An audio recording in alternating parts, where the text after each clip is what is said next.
Okay, so hey Z, how you doing? Thank you for your support. So we are doing week 3. Your teacher is your teammate. Is your teammate in school? Is your teammate for your children?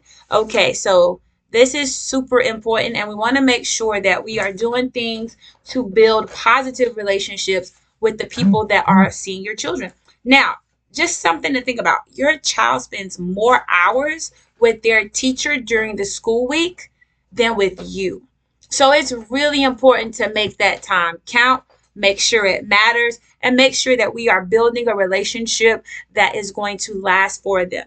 Oftentimes, as an educator, I find myself having to make sure that parents know I am your friend, your advocate for your child, not your adversary. If little Jimmy comes home and says something went wrong at school, let's get all the sides of the situation. Let's make sure we understand everything that's going on before we start making what could be a wonderful partnership into something a little less beneficial. So, studies show that parent-teacher relationships built on regular, positive, how you doing, positive communication not only boost academic performance, but improve overall social and emotional outcomes. And as you all know, I'm all about making sure children are confident in who they are just the way they are. So here are 3 great tips to make sure you are starting early to build a great relationship and making your child's teacher, your partner. So introduce yourself via email. So I will say this. I am an email person. Some of the schools have or districts have different platforms where you can message them through the systems or whatever. Good old fashioned email works for me. I know that some people like the text. Our district has banned that for now. And honestly, I never did because I don't want people having 24-hour access to me. That's for my family. So respect the school day, respect the boundaries, and send emails. That is the easiest way, in my opinion, for me to respond back to you because phone calls, that just is a rare thing to happen unless it's something super urgent.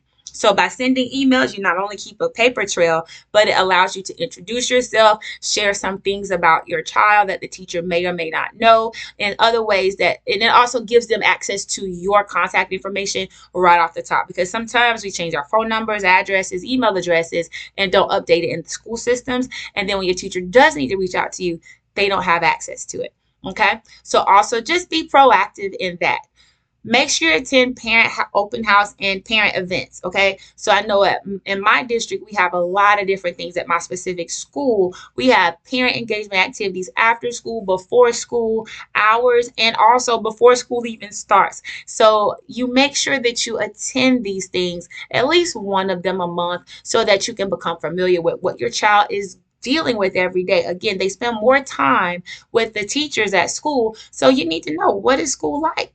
What are they encountering? What are the policies and procedures of the teacher so that you can make sure you have an understanding? So when little Johnny tells you what's going on, you say, I'm not sure your teacher said this. So this is a great way to make sure you build rapport with the teacher. Don't try to have conferences at these events. Schedule the conference via email so that you can have one-on-one time with the teacher. That is not the time to do it, but you definitely want to show up for your child so you can know what makes them, what they're enduring during the day, and make sure that you're doing everything you can to support their learning. Then finally, keep communication open. Again, if you're an elementary school teacher, you may have 20 to 30 students. If they have multiple sections of students like I do, that may be 50, 60 students total. Okay. If they're in secondary, we're getting over 100. Teachers need time to do the schoolwork, plan the lessons, and then also keep communication open. So be proactive with your communication. Sometimes parents want us to send the emails. Why don't you send an email asking, hey, how's my child doing? Is there anything I need to know? Okay, that would get you a quicker and more targeted response than, hey, can you tell me about little Johnny? Or would you email me weekly? Also, in some of the grade portal systems, teachers can leave comments to let you know why your child did or did not perform on an assignment. Utilize those. That is a great way to make sure that you're seeing what they're doing in real time. Some systems are even fancy where the teacher can comment on the work. They can upload the work you can see the rubrics that were used to evaluate your children so that you can be in constant contact with them and the grade. So make sure that you are using the resources provided by the school district to check on your child's progress so that at the end of the quarter, you're not like, wait, I didn't know this, or I wasn't aware of that. Well, if you're checking the systems regularly, attending open house and parent events, and then introducing yourself via email, then guess what? You have everything you need to make sure this partnership works. So, hey, everybody, make sure that when you are emailing, this is a couple of things. Make sure the email is short and to the point. Like I was talking about the 50 to 100 kids plus.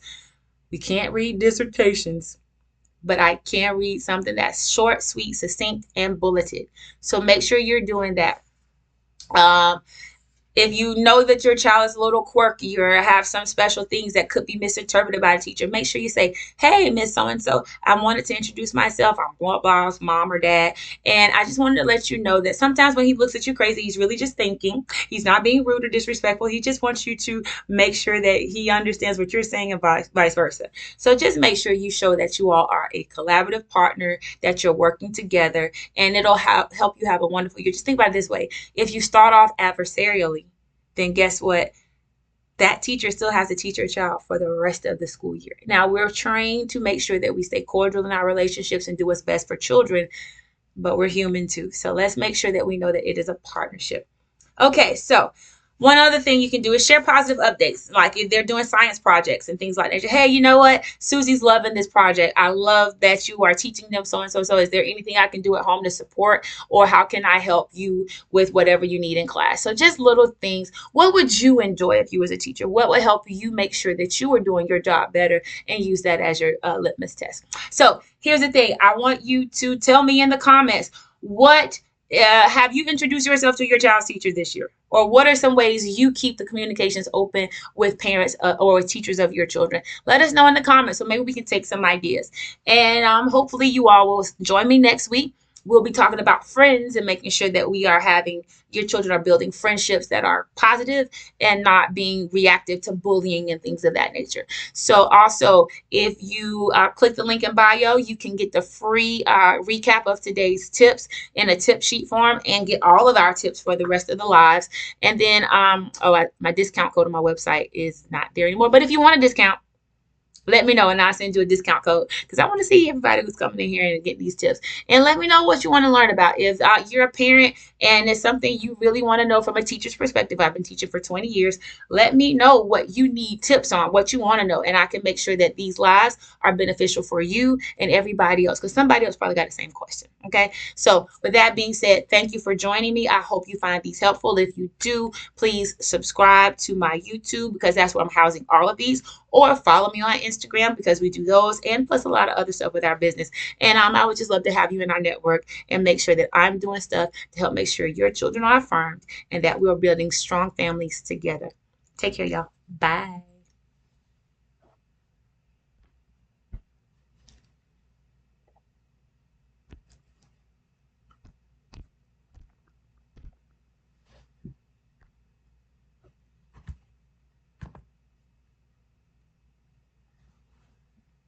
Did I not do the video? Yes.